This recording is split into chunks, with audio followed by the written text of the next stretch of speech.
కనుక మనము ఈ వేద మంత్రాలను వల్లించిన అర్థము తెలియకపోయినా సరే అవి ఇవ్వవలసిన ఫలితాన్ని ఇస్తాయని శాస్త్రాలు చెబుతున్నాయి. మీకు ఏది అర్థం తెలిసి చేస్తున్నాం? మనం డాక్టర్ మందు ఇస్తాడు, మిగుతున్నాం. దేంతో తయారు చేశారు తెలుసా? ఎవరికి తెలియదు. డాక్టర్ని నమ్మకంతో తింటున్నాం. అది తలనొప్పి అంటే తలనొప్పి తగ్గుతుంది, నడునొప్పి అంటే నడునొప్పి తగ్గుతుంది. ఎలా తగ్గుతుంది అంటే ఎవరికి తెలియదు. మందుకు తెలుసా? ఆ మందు తలనొప్పి తగ్గించాలని మందు తెలుసుకొని పోతున్నదా? పోతున్నది. అది భగవంతుని వ్యవస్థ ద్వారా వెళుతూ ఉంది.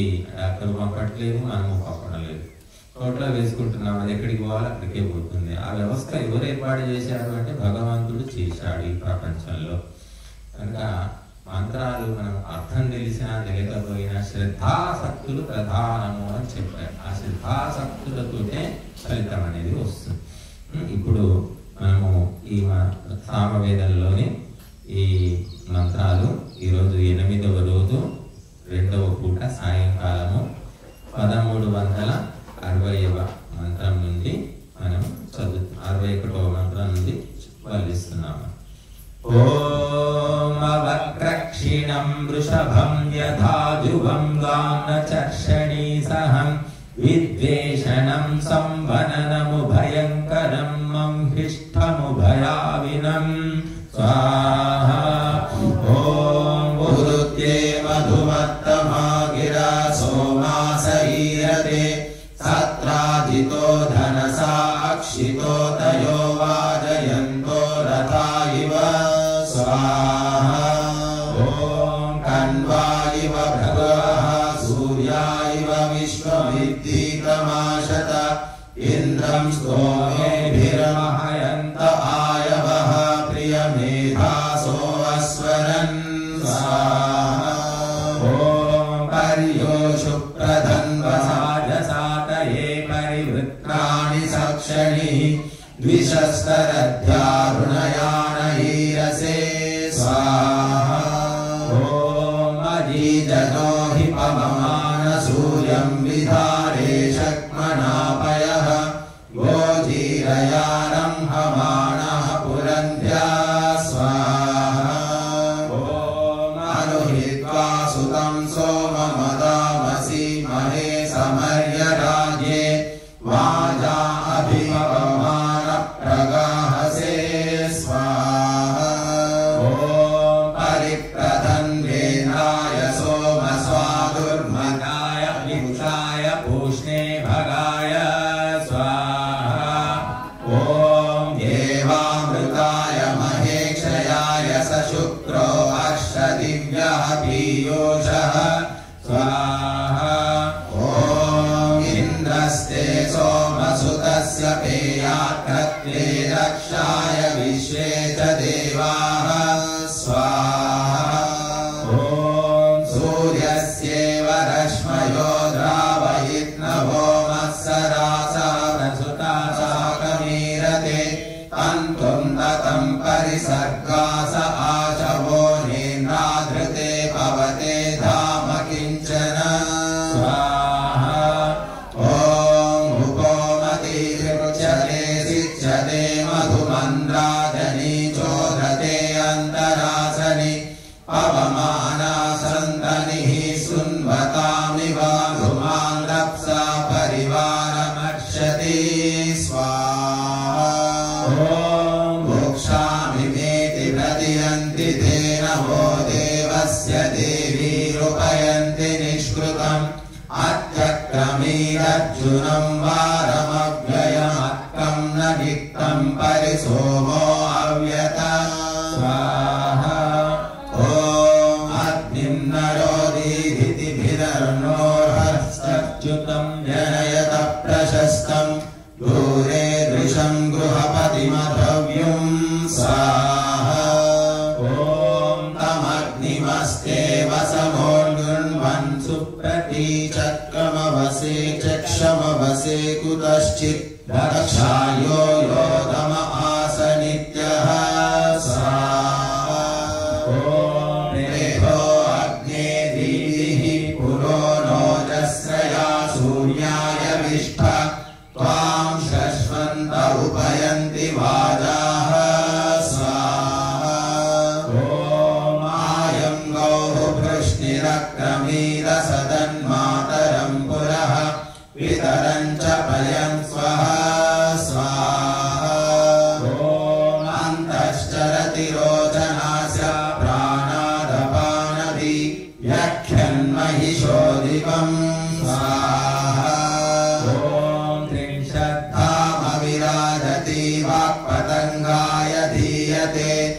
प्रतिवस्तोरहद्युभिः स्वाहा उपप्रयन्तो अध्वरं मन्त्रं वोचेमाग्नये आरे अस्मे च शृण्वते स्वाहा यः स्नेहितेषु पुण्यः सञ्जग्मानासु कृष्णिषु अरक्षत्ताशु शेखयं स्वाहा स नो वेदो अमात्यमग्निरक्षतु शन्तमः उदास्मान् पात्वं हसः स्वाहा उत ब्रुवन्तु जन्तवामुदग्निर्वृत्रः जनि धनञ्जयो रणे रणे स्वाहा आग्नेयुं स्वाहि ये तव श्वासो देवसाधवः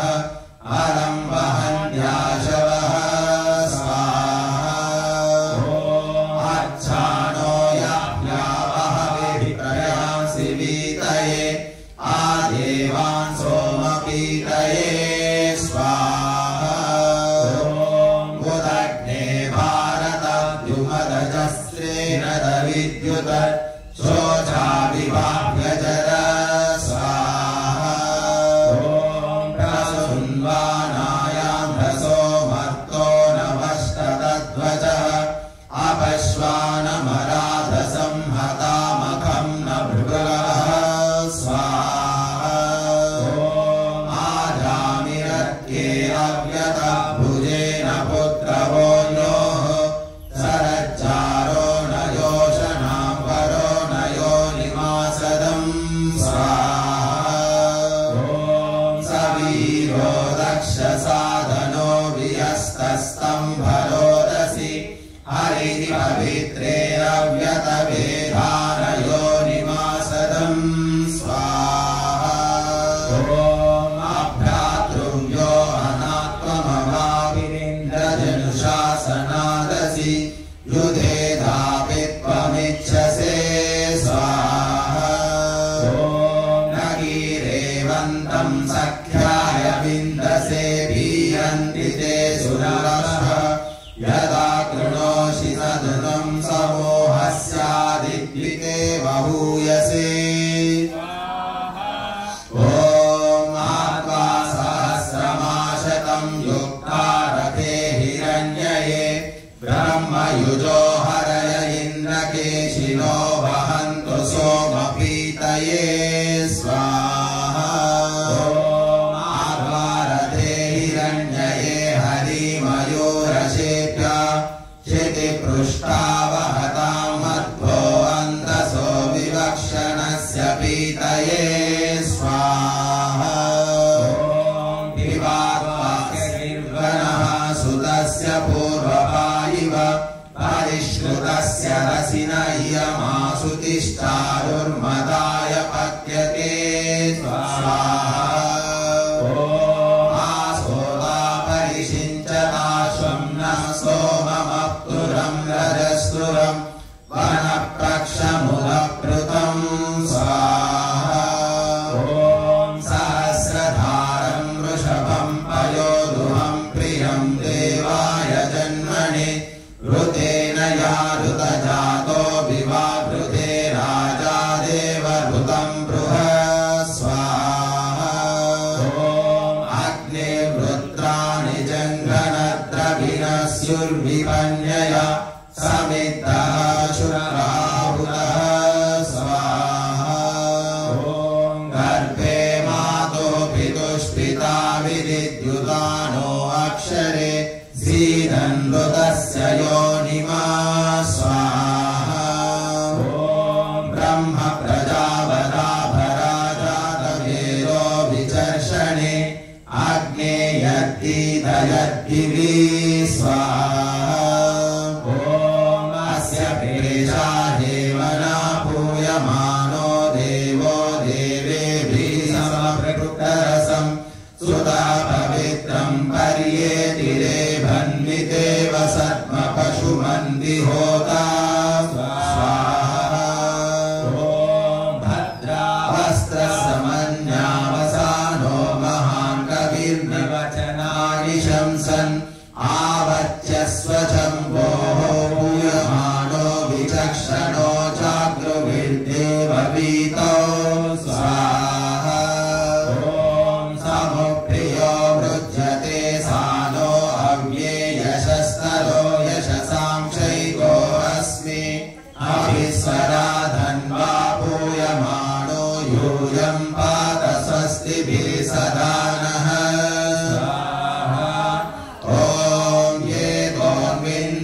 सवामशुद्धं शुद्धेन साना शुद्धैरुक्तैर्वा वृद्धां संशुद्धैराशीर्वान्मवत्तु स्वाहा इन्द्रशुद्धो न आगहि शुद्धः शुद्धाभिरोतिभिः शुद्धो रयिं निधारया शुद्धो ममद्धि सौम्य स्वाहा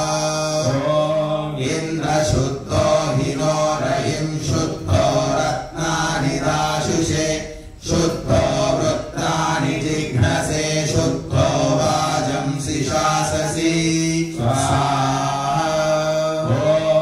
अग्ने सोमं मणामहे सिद्रमद्य दिवस्पृशः देवस्य द्रविणस्य वः स्वाहा अग्निर्जुषतनो गिरो होतायो मानुषेष्व स यक्षद्दैव्यं जनं स्वाहा ॐ त्वमग्ने सप्रथा असि युष्टो होतावरेण्यः त्वया यज्ञं वितन्वते स्वाहा ॐ अभित्रिवृषं वृषणं वयोधामङ्गोषिणानुवाशयन्तवाणीः वनावसानो वरुणो न सिन्धुर्विरत्नधारयते वार्याणि स्वाहा ॐ शूरग्रामः सर्ववीरः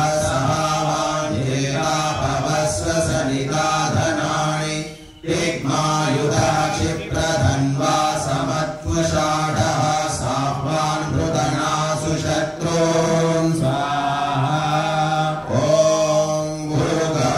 भृगव्योतिरभयानि कृण्वन् समीचीने आपवस्वापुरन्धि आपशासननुषसः स्वागाः संचक्रदो महो अस्मभ्यं वाजाम् स्वाहा ॐ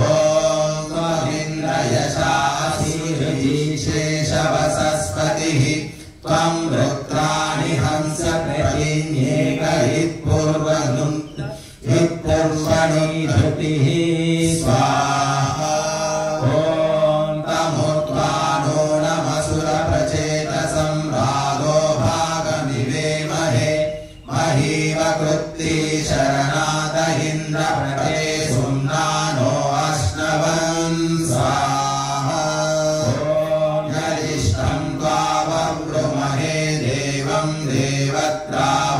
देवत्राहोतारमत्यम् अस्य यज्ञस्य सुक्रतुं स्वाहा अपाम्नपातं सुभगं सुदीदितिमग्निमुश्रेष्ठशोचिषं स नो मित्रस्य वरुणस्य सो अपामासुम्नं यक्षते दिवि स्वाहा यमग्ने पृत्सुमद्यमवावादेषु यं जुनाः हयन्ता शश्वतीरिषः स्वाहा ॐ न गिरस्य सहन्त पर्येताकयस्य चित् वादो अस्ति श्रायः स्वाहा ॐ धवादं विश्वचर्षणीरत्मद्भिरस्तु तरुता विप्रेभिरस्तु सनिता स्वाहा ॐ धाकमुक्षो मर्जयन्तः स्वसारो दशधीरस्य धीतयो धनुद्रीः हरिः पर्यद्रवच्चाः सूर्यस्य द्रोणं न नक्ष्ये अत्यो न वाजी स्वाहा ॐ सम्मातृभिर्न शिशुर्मावशानो वृषादधन्ये पुरुवारो अर्भिः मर्यो न योषामभिनिष्कृतं यन्सं गच्छते कलशवुश्रियाभिः ॐ मृतप्रपिस्य वोधरज्ञाय इन्दुर्धाराभिः सजते सुमेधाः मूर्धानं गावा पयसा च मोष्वभिः श्रीरन्ति वसुभिर्ननिक्तैः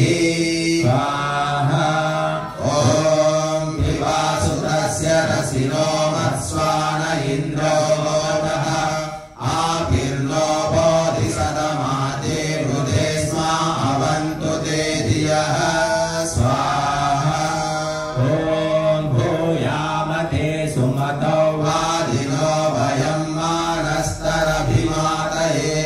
अस्माञ्चिताभिरवतादभिष्टिमानः सुम्नेषु यामय सप्तधेनवो दुदुभ्रिरे सत्यामाशिरं परमे व्योमणि चत्वार्यन्या भुवनानि निर्निजे दारुणि चक्रे यद्रुतैरवर्धत स्वाहा ॐ सहर्षमाणो अमृतस्य चारुणा उभे जावा काव्येन विचश्रते ते दिष्टा परिव्यता यदि देवस्य श्रवसा सदो विदुः स्वाहा ॐ ते अस्य सन्तु केतवो भृत्यवोदाभ्यासो धनुषि उभे अनु येभिर्नृम्ना च देव्या च पुरत आदिग्राजानं मनना अगृह्णत स्वाहा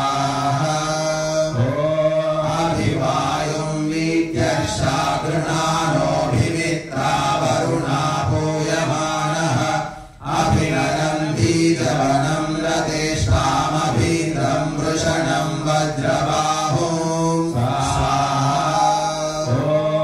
अभिवस्त्रासु वनसान्यक्षाभिधेनोः सुसुधाः पूयमानः अभिचन्द्राभर्तवेनो हिरण्याभ्यश्वान्नतिनो देवसो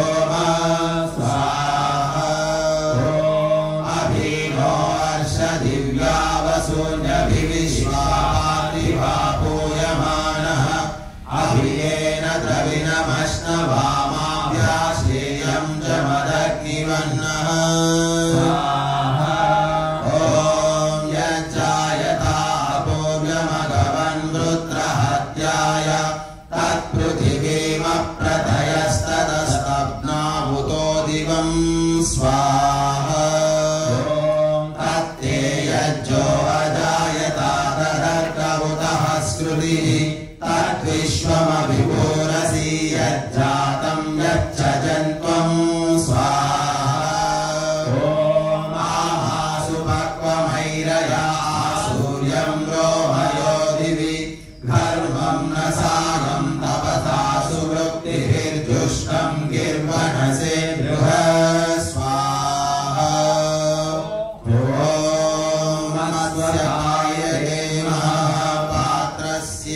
हरिवो मत्सरो मदः वृषाते वृष्ण इन्दुर्वाजी सहस्रसातमः स्वाहा ॐ आनस्ते गन्तुमत्सरो वृषा मधो वरेण्यः सहा वा इन्द्रसानसिः वृतानाषाढमर्त्यः स्वाहा ॐ त्वं हि शूरा सनिता चोदयो मनुषो रथं सहाभाण्डस्युमव्रतमोषः पात्रं न शोचिषा स्वाहा ॐ भवस्व वृष्टिमासु नोपामूर्मिं दिवस्परि अयक्ष्मा बृहतीरिषः स्वाहा ॐ दयापवस्वधारया यया गावरिहागमन् जन्यास उपनो गृहं स्वाहा ॐ घृतं पवस्वधारया यज्ञेषु देववीतमः अस्मभ्यं वृष्ट पुष्टिमापव स्वाहा ॐ सन ऊर्जे व्याव्यायं पवित्रं धावधारय देवासा शुणवह्निकं स्वाहा ॐ पवमानो असिष्यत रक्षांस अजङ्गणत् रत्नभद्रोचयन्नुचः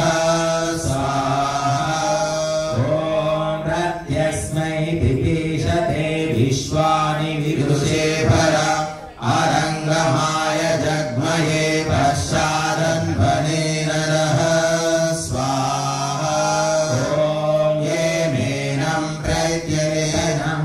प्रत्येतना सोमेभिः सोमपातमम् अमत्रेभिर्ऋषीषिणामिन्द्रं सुतेभिरिन्दुभिः स्वाहा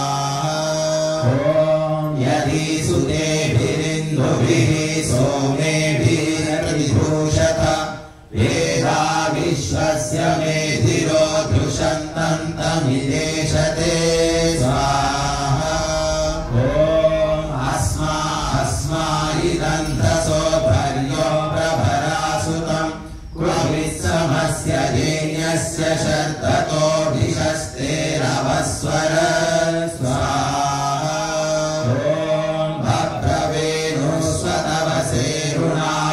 विस्पृशे सोमाय गाधमर्चत स्वाहा ॐ हस्तच्युतेभिरद्रिभिः सोमं सोमं प्रीतन मदावाधावतामधु स्वाहा ॐ नमसेदुपसीदता दध्येदभिश्रीनीतन इन्दुमिन्द्रे दधातन